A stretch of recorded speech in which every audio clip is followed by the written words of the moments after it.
Yang lagi sa amin coaches, napakalaking bagay nung scrimmage kasi yan po yung parang barometer namin kung nasaan na kayo in terms of preparation, gaano na kayo kalalim, in terms of participation, kung takot na takot siyempre mga coaches diyan is yung mga false sense of security na tinatawag na tinalo mo, uy napakadali parang walk in the park, pero hindi mo alam baka mamaya iba ang maging dating sa mga team mo dahil pagdating na ng laban, ba't gano'n? Hirap tayo sa ganitong team. Paano pag sinona tayo? Oh, yun. Kaya yan, babalansin, kaya talagang masusing pagbabalanse talagang gagawin ni Coach Tim dyan.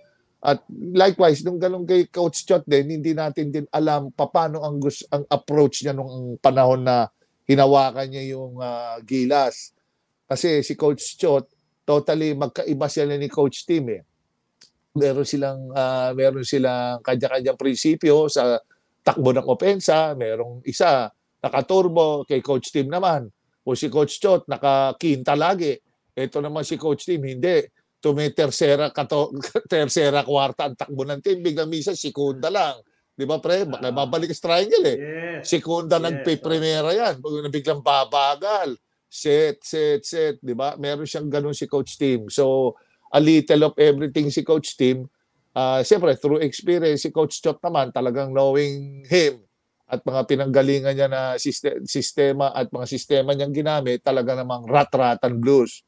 Yun lang, talagang kaya makita mo ang line ng Coach Chot. Ba't ang liliit, di ba? Kasi because sa estilo na po ng coach yon. Yung offensive style niya, it's more on offensa ako.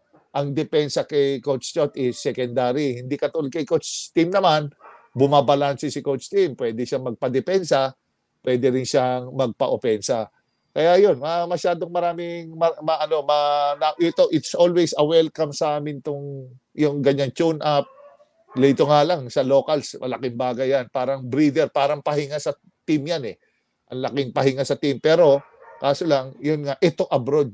Kaya napakasarap. May halong pasyalit.